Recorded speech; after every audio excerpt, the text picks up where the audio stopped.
Okay, not exactly sure what happened there, but video got interrupted, so here's part two. The total angle sum is going to be the number of angles times 150, because that's what a regular polygon means. And we know that the total angle sum is 180 degrees times n minus 2. So we have 150n equals 180n minus 2. So we can solve this. We can say, okay, this is 180n minus 360 equals 150n. So subtract 180n from both sides. And I have negative 30n equals negative 360. 360 divided by 30 gives me 12. So n equals 12. A triangle has lengths, side lengths of 19, 5, and x. Find the possible values for x. So 5, 19, and x. So that means x, 5 plus x, or x plus 5, has to be greater than 19. X has to be greater than 14, or 19 plus x has to be greater than 5. Subtract 19, and I have x is greater than negative 14. Well, of course, so this is not incorrect, but it's irrelevant. Or I have 5 plus 19 must be greater than x. So we have three different inequalities that we create here. So x must be less than 24. So I have x is greater than 14, that's from here, but less than 24. Okay, solve for x. So I've got 1, 2, 3, 4, 5, 6, 7. So the sum of angles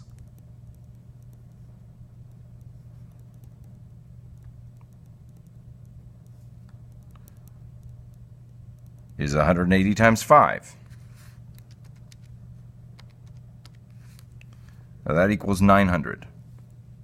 So I'm going to say all of these added together must equal 900 because this has 7 sides. So I have x plus x minus 10 plus 147 plus 130 plus 128. You can see I'm going around here. Plus 100 plus 105 equals 900. Whew, lots of numbers to add up, but we can do it. So I've got negative 10 plus 147 plus 130 plus 128 plus 100 plus 105. So that means x plus 600 equals 900. So subtract 600 from both sides, and I have 2 x's equals 300. So x must equal 150. Number 6, find the measure of angle S. So look, I've got 2 identical sides. That means that this is an isosceles triangle, which means this angle and that angle are the same. So if I add all these together, I'm going to get 180 degrees. So I got 6x plus 11 plus that angle again plus 3x minus 12 equals 180. So I've got 6, 12, 15x, 22, 22, or 11 plus 11 is 22, minus 12 is 10. 180 minus 10 divided by 15. X equals 11.33333. So the measure of angle S times 3 equals, this is, so if I put this in there, I've got 34 minus 12. 22.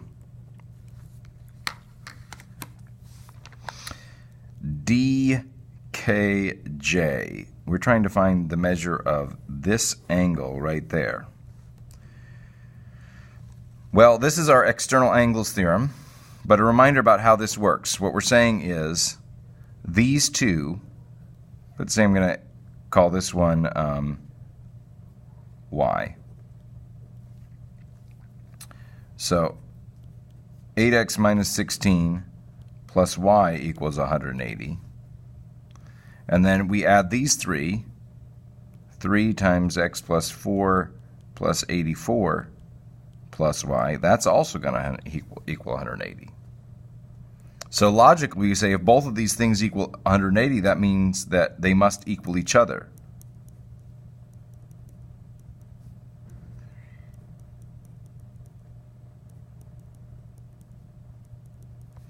And you can see you were adding y to both sides. So we can subtract y from both sides, and they both cancel out. So all we have left is x. Okay, that's the long logical explanation for why we know that this angle plus this angle equals that angle. So 8x minus 16 equals 3x plus 4 plus 84.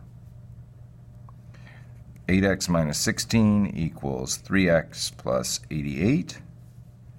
Add 16 to both sides. 8 plus 16, 104. Subtract 3x from both sides. 5x equals 104. By 5. And we have x equals 20.8. So the measure of angle DKJ is 8 times 20.8 minus 16.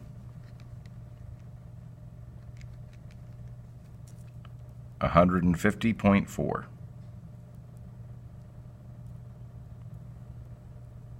We don't know that's degrees. All right. Number 8, find the value of x.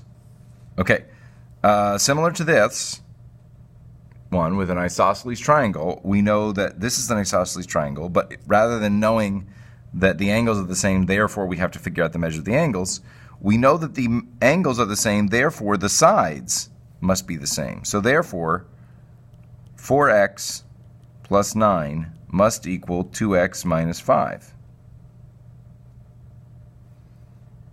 Right? Those have to equal each other. Subtract 2x from both sides.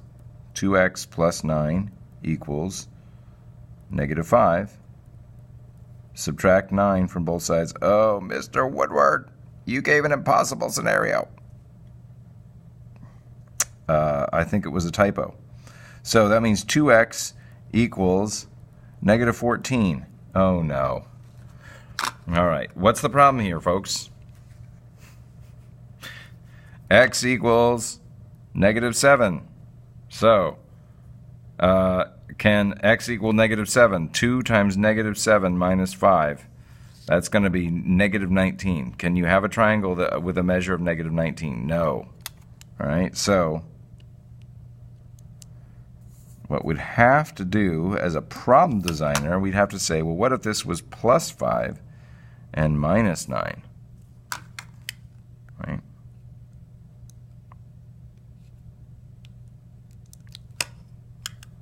Plus 5 and minus 9. That would make this 2x minus 9. So we'd have to add 9 to both sides. So now we'd be 14. Okay. So trying to get a review out to you, I did not check it close enough. So on my own homework log, I will say, did not check the signs before designing the problem. Anyway, so x is going to equal 7 if you do it the fix, or if not fixed, x equals negative 7. Turning it over. Can the following represent lengths of a triangle? 8, 16, and 17. So remember, what we're looking for is the two smaller sides must add together to be more than the largest side. So that means 8 plus 16, is that greater than 17? And yes, it is. Yes. Okay. Two smaller sides, 3 plus 7, is that greater than 10? No, it's not. If you think about this, if I had a length of 10 and then I said I have a length of 3 and a length of 7, what we'd find is that they would meet exactly. And we'd have a flat line that would look like this: 3, 7, and 10. But it's not a triangle. That's why it has to be greater. This one, 24, 32, and 89. 24 plus 32, is that greater than 89? 24 plus 32 is 56. No. No. And so this one is no, it's not, because it's not greater than, it's just equal to. All right. Number 10, for PQR below, which side must be the shortest? Explain. So I've got 77, 76. I have to find out what the third one is. So 180 minus 77 minus 76. 180 minus 77 minus 76 equals 27. Now, this is not drawn to scale. Okay? So if we were actually going to draw a triangle with a 27-degree angle, you can think about this. That would be like this, 27, right? So there's my 77 and 76 angles. Obviously, the shortest side is opposite the shortest angle. So we're going to say side PR because it is opposite the shortest or smallest angle. Think about, as the angle gets bigger and bigger and bigger, the side gets bigger and bigger. So angle gets bigger, the side. Like, look, the distance between my fingertips is getting bigger the more I spread my hands apart, the more I make the angle bigger. ABCD is a parallelogram. Okay, well that means I know that this and this are congruent angles, or congruent sides. I know that this and this are congruent sides. I know that this and this are congruent angles, and these are congruent angles. And since these are parallel, I also know that this angle and this angle must equal 180. If you think about that, I know that because all four have to equal 160, and two of these are the same. So, two things I know. That 3x plus 7 equals 9x minus 14. I know that these opposite sides equal each other. And I know that 3a minus 16 plus 128 minus a equals that equals 180. Right? I go this direction, down, and turn around 180 degrees. So that means 128 minus 16 is, I combine like terms, I have 2a plus 112 equals 180.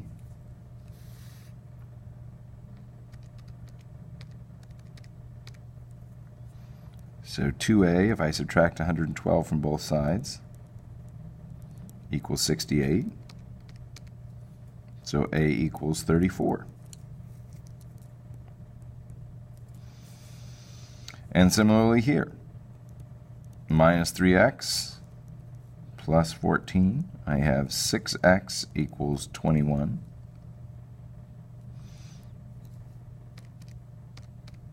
So,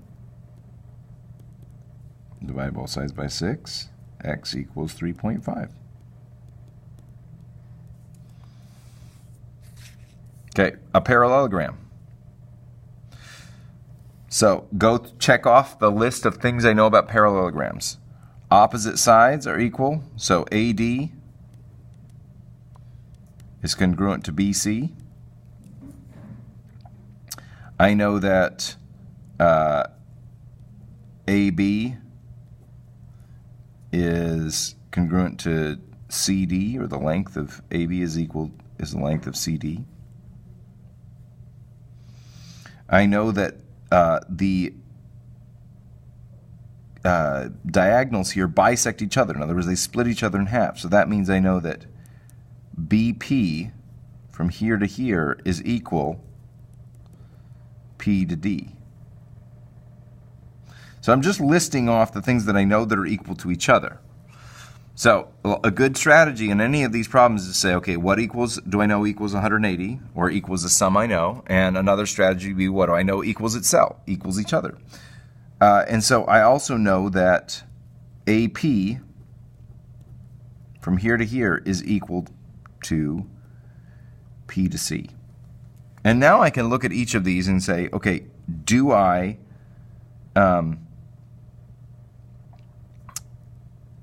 can I plug things in? A to D is equal to B to C. Well, I don't have anything for B to C, so this one, well, true, doesn't help me solve.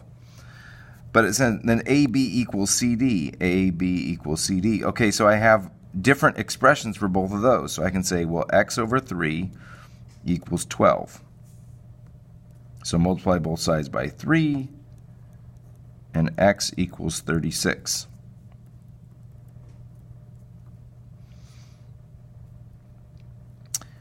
Now, BP equals PD. So that means 7y minus 2 equals 5y plus 4.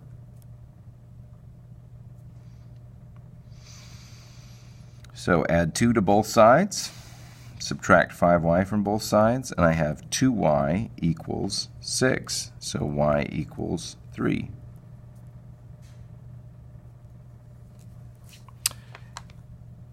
And then I also know that AP equals PC. So that means 3z plus 2 equals 23. So subtract 2 from both sides. 3z equals 21, so z equals 7. And last, it says, give me the length of AD. Well, this is 2x minus 52.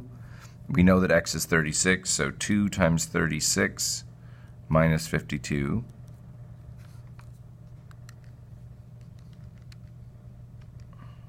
Two times 36 minus 52 equals 20. All right, we went over this in class today, but briefly, I go through all the angle theorems I know. I'm going to note that it's a little hard to see on the copy, but these are parallel and these are parallel. So first, let's look at vertical angles. That means I know that this one and this one are the same. Okay, I know that this one and this one are the same. Oh, well, I'm going to write that in. I know that this one and this one are the same. Okay. So that's my vertical angles. Now I'm going to look at parallel lines.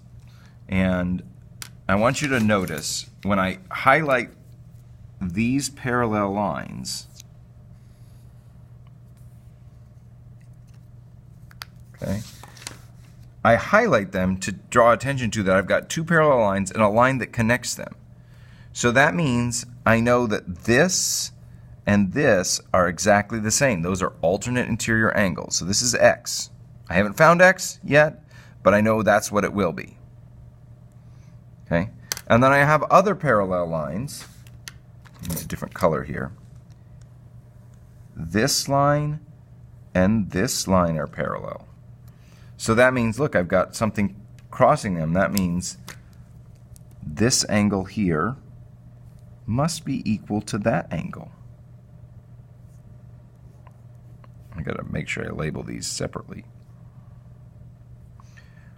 So I know that since these are parallel, that I've got alternate interior angles. You're looking for the z. 40. Now you got to be careful because this one and this one, yes, there's a sort of a Z here, but notice these are not marked as parallel. And if you look at them, you can see that they're not really parallel. Okay, so I filled in this for vertical angles, this for alternate interior angles. You can look for supplementary angles. Where is there a straight line with something, an angle made in the middle of it? If this is 40, excuse me, this is going to be 140 because this is 180 degrees.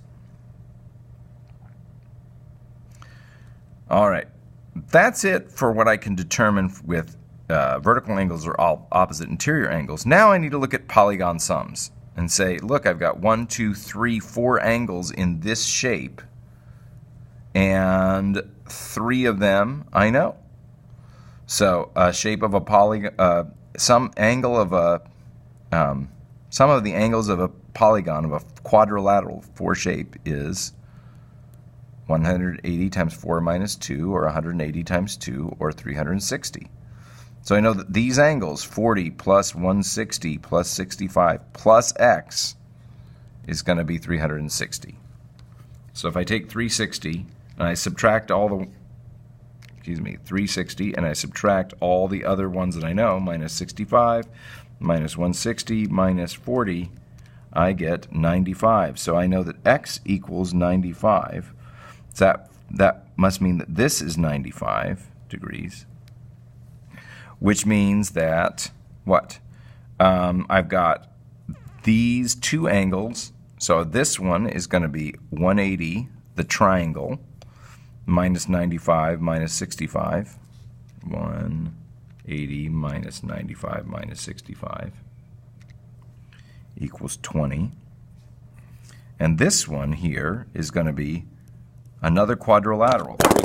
Wow. Sorry about that. Okay. Another quadrilateral, 360 minus 30 minus 140 minus 40. 360 minus 140 minus 40. 140, excuse me. 360 minus 30 minus 140 minus 40 equals 150. So J is 150, or angle AJ. Oh, missing that one. This looks like E of G. This must be H. Angle AJH. Okay. So now we've got all our angles labeled. If we want to be technically precise, we'd say vertical angles there and 140 degrees there.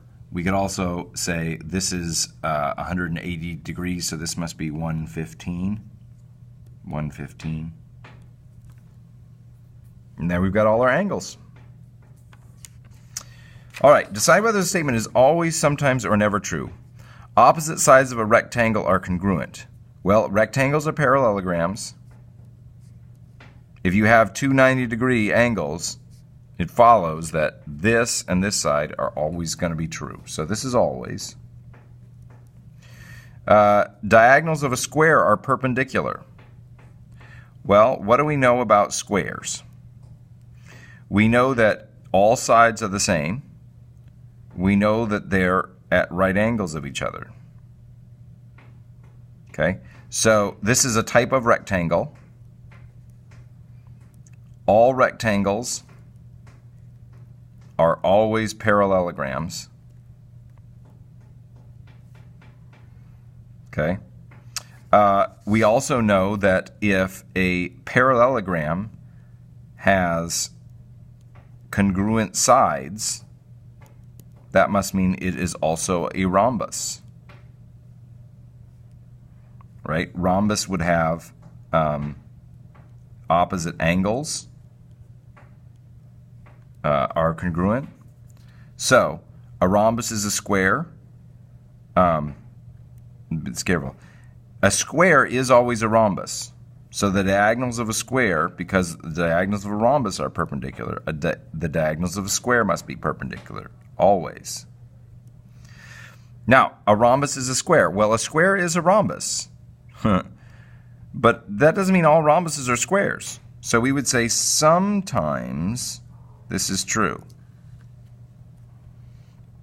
Diagonals of a rhombus are congruent.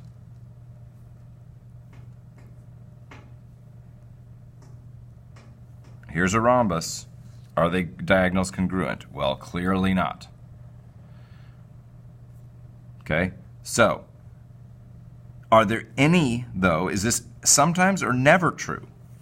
Well, remember we said a square is a rhombus and a rectangle and a parallelogram. Square is one of those things that shares with all of those. So we would say that this is sometimes true in the case of a square. Otherwise, no. Diagonals of a rectangle are congruent, and a rectangle is only a rhombus if it's a square.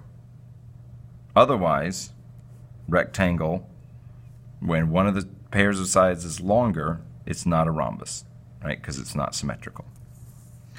All right, list one property of a rhombus that is not a property of all parallelograms.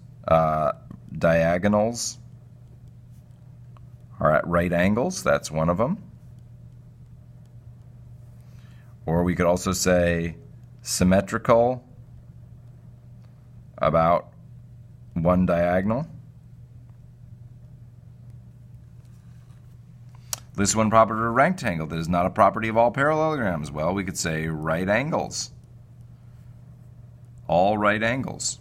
Or diagonals are congruent. This is where you're going to want to make sure you have your geometry vocab sheet like this one, and that you have it with you and it's completely filled out. List both properties about the angles of a parallelogram. Well, we know that opposite angles are congruent. That's part of it. Opposite angles are congruent. Right? Oh, there's the bell, so I better finish up. The other thing we know is that it's a quadrilateral. So angles add to get 360. Okay. Well, pardon the interruption at the end. It's a quadrilateral, so we know the angle sum to get 360. Good luck on your test, and we'll see you for the review.